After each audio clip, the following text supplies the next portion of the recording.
চলো তোমাদেরকে দেখাই যে অভি আজকে কী বাজার করেছে। দেখো, আজকে সেরকম কিছু নয়, শুধু মাছ আর মাংস।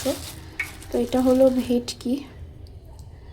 ভেটকি মাছটাও ভীষণ ভালো মানে পছন্দ করে। তো এখানে তো আছে ভেটকি, পুরোটা ঢেলে দিই। তো সব সময় ভালো ভেটকি পাওয়া যায় না, তো আজকে পেয়েছে হয়তো, তাই জন্য নিয়ে এসছে।